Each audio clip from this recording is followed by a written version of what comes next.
यहाँ पे मैंने लगाया बालकृष्ण इंडस्ट्रीज़ में आपका लिमिट ऑर्डर, ठीक है। उसके बाद में मैंने यहाँ पे बिल्कुल छोटा सा एक स्टॉप लॉस रखा, ठीक है, अपनी साइड से सोच के कि 700 या 800 मैक्सिमम, उससे ज़्यादा स्टॉप लॉस हम यहाँ पे नहीं लेंगे, ठीक है। अब ये अगर मैं यहाँ पे लूज़ करता तो 700 से 800 रुपये लूज़ कर सकता था, ठीक है। और अगर मैं इस ट्रेड में प्रॉफिट करता तो वो 8,000 या 10,000 से ऊपर का प्रॉफिट यहाँ पे होता, ठीक है।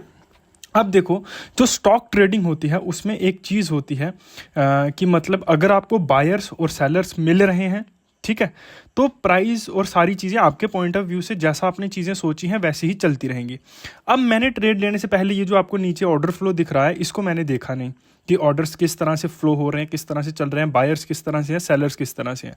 अब अगर आप यहाँ पे देखोगे तो प्राइस जो अभी मार्केट प्राइस है उससे कितना नीचे चल रहा है, ठीक है। मतलब कि अगर अभी प्राइस चल रहा है मान लो किसी चीज़ का 10 रुपये पे, ठीक है, और जो सेलर्स हैं वो अब उस स्टॉक को खरीदना चाहते हैं 5 रुपये के भाव से, ठीक है।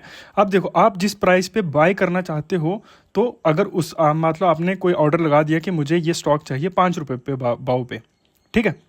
अब जो सेलर है वो अड़ा हुआ है कि मैं 10 रुपये के भाव पे दूंगा, ठीक है।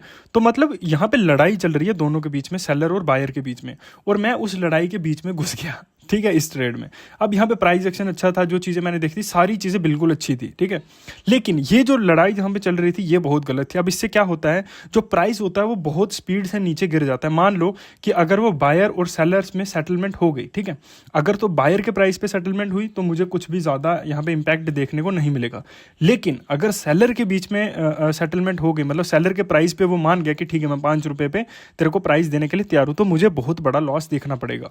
अब यहाँ पे सेटलमेंट नहीं हो रही है, आप देख सकते हो प्राइस कुछ भी ज़्यादा ऊपर नीचे मूव नहीं कर रहा है। बहुत देर तक मुझे यहाँ पे खड़े रहना पड़ा ट्रेड में, क्योंकि प्राइस ऊपर नीचे बढ़ ही नहीं रहा था, सेटलमेंट हो ही नहीं रही थी, बायर्स और सेलर्स के बीच में कुछ भी सेटलमेंट नहीं हो रही थी। तो स्टॉक ट्रेडिंग में ऐसी चीज़ें हमको देखने को मिलती हैं। तो क्या होता है, जब हम फ्लो में होते हैं बहुत दिन तक ऐसी चीज़ें हमारे साथ नहीं होती तो हम भूल जाते हैं कि ये चीज़ें भी मार्केट में होती हैं। एज अ स्टॉक ट्रेडर आपको बहुत सारी चीज़ें देखनी पड़ती हैं। तो आज मैंने ट्रेड लेने से पहले नहीं देखा तो मैं फंस गया, और उसका मुझे खामियाना भी देना पड़ा, और कितना बड़ा देना पड़ा आप लोग यहाँ पे आगे देख सकते हो कि मेरा पोजीशन को एग्जिट कर पाना ही इस ट्रेड में मुश्किल हो चुका था, ठीक है। फिर भी हमने किसी ना किसी तरीके से इस ट्रेड को जो है मैनेज करा, ठीक है। किसी ना किसी तरीके से हम यहाँ पे इस ट्रेड में अटके रहे, और ट्रेड में कुछ ना कुछ मतलब हम खड़े रहे। फिर क्या होता है, यहाँ पे हमारा जो लॉस था वो थोड़ा नीचे आता है, थोड़ा और लॉस हमारा यहाँ पे बढ़ता है, और हमारा जो ट्रेड है वो उसको हम कंटिन्यू करते हैं। फिर जब यहाँ पे अब मैंने क्या किया कि जब मैंने देखा कि मेरे प्राइस के आसपास यहाँ पे ट्रेड आ चुका है, लेकिन जो मेरी पोजीशन थी वो बिक नहीं रही थी। आप ऑर्डर फ्लो को देख सकते हो कि जहाँ पे मेरा स्टॉप लॉस है और प्राइस में जो करंट मार्केट का प्राइस है उसमें कितना ज़्यादा डिफरेंस है। प्राइस मेरे स्टॉप लॉस पे आ चुका है, लेकिन जो मेरा स्टॉप लॉस है वो हिट ही नहीं हो रहा है, हिट हुआ ही नहीं, ठीक है।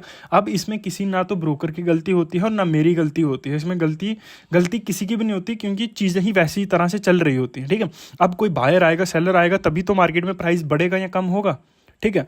तो यहाँ पे अगर आप देखोगे तो कितनी स्लोली 5 6 क्वांटिटीज़ करके मेरी निकल रही थी, बहुत ही स्लोली। यहाँ पे मतलब कि एक जो आता है ना काइंड ऑफ फियर वाला सिचुएशन यहाँ पे बन चुकी थी कि पोजीशन आज एग्जिट होगी भी या नहीं होगी। अगर प्राइस यहाँ से ज़्यादा गिर जाता तो ये लॉस तो बढ़ सकता था, बहुत ज़्यादा लॉस यहाँ पे बढ़ सकता था, क्योंकि लॉस की कोई लिमिट है ही नहीं।